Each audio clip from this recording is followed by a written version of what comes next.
it comes to getting the most out of your characters in Marvel's Avengers, one of the first things you really need to do, you need to get a firm understanding of how stats work in the game. Now, the system they have in place at the moment isn't the most intuitive. I think it's really down to the naming conventions they've used. You've got very strange things such as health is called willpower in this game, and what would normally be called mana in a lot of other games is actually called intrinsic energy. So what I'll do in this video is I'll actually run over the 7 different stats that are available, and I'll break them down and let you know exactly what they actually affect on your characters.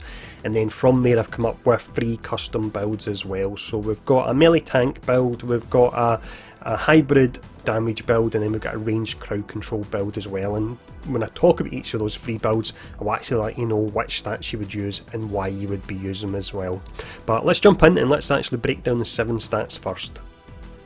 So the 7 different stats we have here, they are Might, Precision, Proficiency, Valour, Resolve, Resilience and also Intensity. Now to break each of them down, first one we have is Might, really pretty simple. This one will affect your melee damage, so if you're playing the likes of Hulk and you're going for a damage build on them, then you're going to want to stack this. We have Precision up next. This affects purely your range damage, so let's say you're playing a ranged Black Widow, which is a great build and one that I'm probably going to do myself, then you would want to stack this.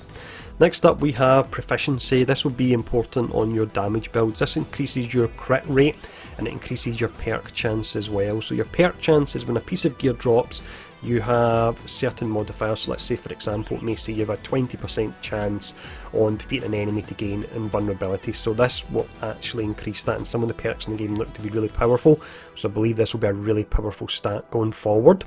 We have Valour up next. This increases your heroic effectiveness. Heroics are your abilities on the long cooldown, such as your support, your ultimate and your assault. It will make it more effective, so you'll do more damage.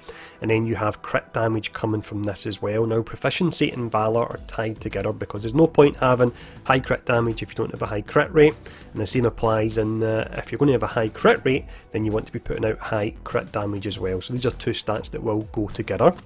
We have Resolve up next, which is a defensive stat, so you gain max willpower. Willpower, as I mentioned earlier on in the video, is just your health. I really wish they would have called it that instead. And then you've got willpower recovery, which will be your health recovery as well. Next up we have Resilience. This will affect your overall armour rating. Now it's actually a percentage, so the way this works is it's a percent of the damage will actually be mitigated via stacking this particular stat. And then the final one we have here is Intensity. So with Intensity it increases the stun status meter, so when you're wailing away in an enemy with a crowd control effect, or you're using attacks that would normally stun them, then the bar will fill up quicker. So if you're looking to do lots of takedowns, you want to actually put your points into this stat here if you're looking to do crowd control as well. On top of this, you also get status resistance as well, so it means you'll be able to crowd control enemies easier and you won't get crowd controlled as easy yourself. Now, just to confuse matters a little bit more, with each of these stats we've got some more modifiers as well. So if we talk about your heroics, again your support, your ultimate and your assault. So firstly your support heroic, you can actually decrease the cooldown on that from stacking Resilience, so that makes sense. Resilience is your additional armour, so you'll be more tanky and you'll get your support heroic, which genuinely helps you survive more often. Your ultimate heroic comes via might, so that's tied in with melee damage, and then you have your assault heroic, which is tied in with precision, which would be your range damage. But that's the 7 stats, so what I'll do now is I'll run over these 3 different builds I've come up with to give you a better idea how you'll be looking to actually allocate all your stats and stack them. When it comes to building characters, then you wouldn't completely ignore other stats. I'll just say that in advance, because if you ran this build here, I'm showing the hybrid damage dealer, you're probably getting one-shotted, so you want to have some defensive stats in there as well, but this is generally the ones that you'd be focusing on for a character such as this. And for a hybrid damage dealer, Iron Man seems perfect because he does ranged and melee. He has to go between the two really to be as efficient as possible. So you would want your might and precision, that'll boost your melee and your range damage. You then have proficiency because he has a damage dealer character in the build that we're going for, so that would increase your crit and also your perk chance.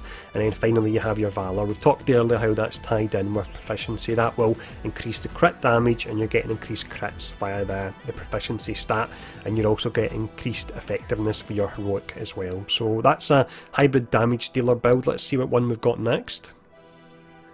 So next up we have a melee tank character. If you're going to put a melee tank, you would be going for the likes of Hulk or Captain America.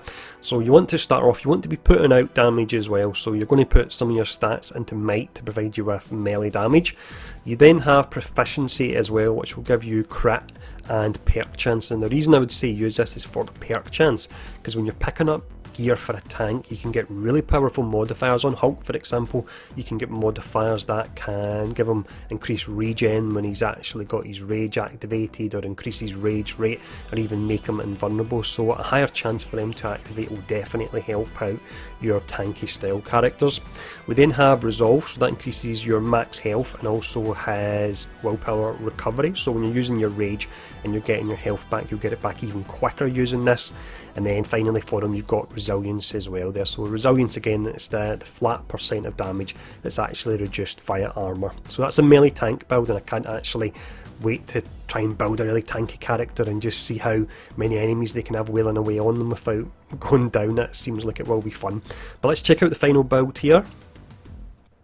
For the final build here, this could possibly apply to Thor, but it would most definitely apply to Black Widow. So this would be a ranged crowd control build. So starting off, you need your main damage stat. This says precision. That will provide you with your ranged damage.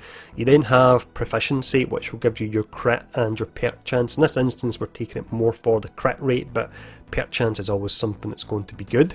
Tied in with that, we have Valor, so that's increasing your heroic effectiveness and it's increasing your crit damage. So with proficiency in Valor, you're critting more often and you're doing more damage with your crits as well. And then finally we have Intensity, so this would actually make it easier to stun and apply status effects to enemies, and it is a crowd control build that we're actually using here. And then you've got some status resistance in there as well. The status resistance isn't necessarily important for a build like that. You would be stacking this stat more for actually increasing your chance of crowd controlling enemies. But that is the 7 different stats that are available in Marvel's Avengers. I hope this video has been helpful. There's various other guide videos on the channel as well. I put one up as well at the same time as this one, which actually breaks down your status effects, and some of the status effects are actually really pretty awesome as well. But if there are any other guides you would like to see on the channel, do let me know. And thanks for tuning in, stay safe, and I'll see you all again soon.